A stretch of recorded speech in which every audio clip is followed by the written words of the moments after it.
dañuy wax rek. mais la réalité. ça se trouve là-bas. comme neex na nga soutenir. ils sont libres. voilà pour terminer ci kaw Macky et si demain. Macky Sall devient le secrétaire général des Nations Unies. géopolitiquement parlant. Sénégal ndax daf ci lim ci nar a bénéficier wu parce que y a un débat qui se pose dans ce sens-là. tu sais Yamoussa lu tax foofu loolu lu may tontu. waaw parce que là c'est dans une situation de chimère. Macky Sall président ONU. pour man chimère la mënul nekk. xam nga loo xam ne mënul nekk nag. du ma ko tudd ay hypothèse. man dama jàpp ne loolu mënul nekk. ci laa nekk que Macky Sall mënul nekk secrétaire général des Nations Unies. lu ma ko soxoree mais dafa mënta nekk. te man bëgguma mu nekk ko dans la mesure où. li ma def fii ci réew mi. waaw mënu ko def ba pare dem di trôner fële mënul nekk c'est pas possible Macky Sall il doit venir ici. li ko Robert Bourgi wax. ne ko Macky Sall je te défie toi aussi. de revenir dans ce pays. ah moom daanaka abrogé leen loi bi. Robert Bourgi mi nga xam ne c'est son meilleur ami nee na ko Macky Sall je te défie de rentrer au Sénégal kooku mooy défi bu mag bi du moom fi mooy réewam. il a fait. dem na ci réew yëpp. wut ay soutien. waaye yow sa réew fii yow fa nga juddoo cosaanoo fa nekk fa président. doo ñëw wut si fii ay soutien ba pare. fii la waroon njëkk a ñëw mais lan moo tax ñu ñëw ci réew mi. xam nga États-Unis dañ ko waroon laaj foofu ne ko waa yow mais Macky Sall lan moo tax yow sa réew ñi woo faa dem. ça va expliquer tout. yow mënoo nekk secrétaire général des Nations Unies te sa réew ci boppam yow. tu t'es auto-exilé de ton pays. ok loolu mooy dëgg. ok Serigne Saliou. On enchaîne maintenant avec beneen sujet d'actualité. Récemment, nous avons une recomposition au sein de la formation politique PASTEF.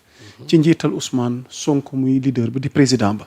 alors recomposition bi à pareil moment ñu bëri bëgg xam pertinence bi sabab bi jubluwaay bi lan la mu mel ni placé na ces hommes de confiance am na ñu ci gisul lan moo xew. alors ñu bëgg léegi nga jàngatal ñu li xew biir Pastef ak recomposition bi nga xamante ni Ousmane Sonko def na ko jubluwaay bi la. yaa ma sax ma leeral foofu. waaw parce que manipulateurs yi waaw dañu jël réaménagement bi nga xam moo am ak yenn nomination nouvelle nomination yi. waaw basé wu ci daal ne Sonko dàq na diw dàq gis ñu diw. soo xoolee Pastef ak ni mu toll. tout le bureau toute la comment dirais-je organigramme bi yëpp. mais c'est des nouvelles nominations auxquelles Sonko a procédé ay nominations yu bees kese la moo tax est-ce que gis ngeen waa GPS da nga leen fa gisoo leen fa on n'a pas parlé de la GPS on n'a pas parlé de Mojib les femmes on n'a pas parlé ay Modab ak yooyu yëpp gisu leen fa. On a fait des réaménagements au niveau d'abord de l'exécutif du PASTEF. Mooy la vice-présidence. Il y a eu 4 nouveaux vice-présidents. Exactement. ñu daal di ñëw loolu te ñooñu ça c'est la stratégie politique du parti. ñu ñëw léegi au niveau de l'organisation interne et de l'administration du parti. foofu aussi ñu defaat fa ay nominations. Ayib Daffé kii di ne le secrétaire général. ak ñi nga xamante ne ñoom lay àndal. ak celui qui gère maintenant l'image et la communication du parti. Amadou Ba qui est nommé là-bas. Moncap on a mis docteur Amadou Ba. il était vice-président. Ouais. Maintenant. il est le président mooy coordonné léegi. waaw c'est lui le coordonnateur. Amadou Ba Babo. Amadou mi ñuy waxtaanee fii chaque jour. et qui le mérite amplement.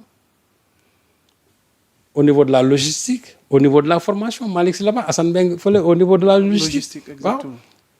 Sonko yi loolu la comment dirais-je moom la def. barkat Bassirou Kébé aussi. ñu bëri gis nañ ni. Bassirou qui a une promotion. voilà non xamul tax non Bassirou.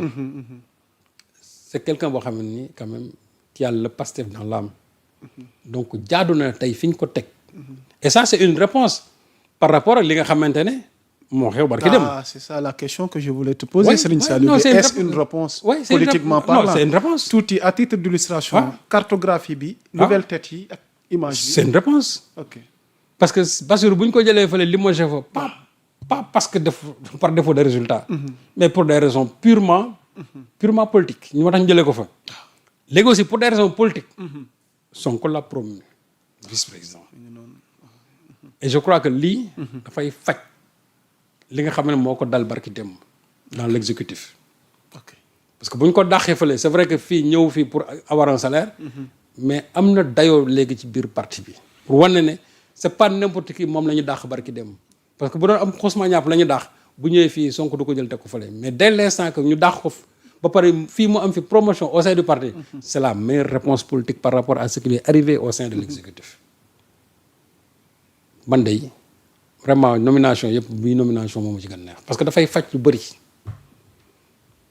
dafa am lu foo xam ne fa lañ ko bëggoon a teg image bu ñu bëggoon a véhiculer ci moom malheureusement ça n'a pas fonctionné parce que xamal limogeage dafa métti parce que bu ñu limogé toujours supputation yi day bëri lan la def kii et cetera nii ku ci nekk chacun y voit avec son en tout cas son propre commentaire. exactement. mais la réponse bi nga xam ne moom la Sonko joxe pour man jàpp naa ne c'est la meilleure réponse jox Bassirou gëddëm bi nga xam ne moom la am ci biir parti bi. léegi nag soo gisee 3 secteurs yi nga xam ne ñoom la ñu laal. mooy le secteur qui s'occupe de la stratégie nga xam ne moo nekk genre relais entre le parti et le gouvernement. deuxième bi mooy nekk l'organisation interne l'administration du parti gérée par Ayib Daffé beneen bi mooy celui qui gère la communication et l'image du parti muy Amadou Ba. 3 secteurs stratégiques yooyu moom la Sonko laalaat. et à juste raison parce que on est dans l'après du 8 bi Sonko doon wax le 8 novembre. Ouais, exactement parce que loolu laa la bëggoon laaj sëñ Saliou. on est dans l'après 8 tout ce réaménagement là à quelle fin. mais xam nga aujourd'hui cette nouvelle stratégie d'Ousmane Sonko. mais c'est ça parce que fan lañ jëm sëñ Saliou xamul tax qui va aller loin maintenant sa monture. non on réorganise le parti. parce que bu Sonko taxawee daan ne je veux vendre 2 millions de cartes. loolu dafa war a ànd ak un parti fort c'est-à-dire un exécutif de parti très fort. parce que parti bi mënul dem sans les militants yi mënul dem sans le parti. quand je dis parti c'est-à-dire je parle bien sûr de l'exécutif du parti. donc ñi nga xamante ne tey ñoo nekk au sein de la structure du parti. loolu ça s'inscrit dans la logique de réorganiser le parti et ça s'inscrit aussi ci li nga xam moom la Sonko wax naan après le 8 boobu nag actuellement moo nekk nii. et c'est ça qui fait que aujourd'hui Pastef dama koy gis man sous 2 ans dafa nekk parti de mobilisation et en même temps dafa nekk aussi parti de gestion. mobilisation parce que on continue à mobiliser les gens ci idéal parti bi. mais parti de gestion aussi parce que lu ñu ci mën a wax aussi c'est ce parti là qui est au pouvoir. même su fekkante ne y a Diomaye président qui essaie de nier l'histoire mais c'est le Pastef qui est au pouvoir kenn mënu ko dindi. tey même suñu leen dàqoon ci gouvernement bi ñoom ñëpp. c'est le Pastef qui est au pouvoir. loolu mooy dëgg. donc loolu laa moo tax ma ne sous cet angle là je vois le Pastef en tant que parti de mobilisation et en même temps parti de gestion. mais li nga xam ne Sonko moom la laalaat c'est déterminant dans la stratégie même du parti. léegi nag wait and see peut-être qu'il y aura encore d'autres réorganisations. parce que déjà il y a le congrès bi nga xamante ni c'est déjà annoncé mi ngi sunu. bien sûr léegi nag bala ñu def ci congrès bi nag il faut ñu defaraat parti bi aussi. et à juste raison. voilà à juste raison. ok sëñ Saliou boo nu ko mayee dañuy bëgg a jàll nag ci beneen actualité. bu suscité diggante barki démb ak tey polémique yu dul jeex la sortie de Ndeye Khady audio yi ñuy dégg théorie du complot bi ñuy rumandaat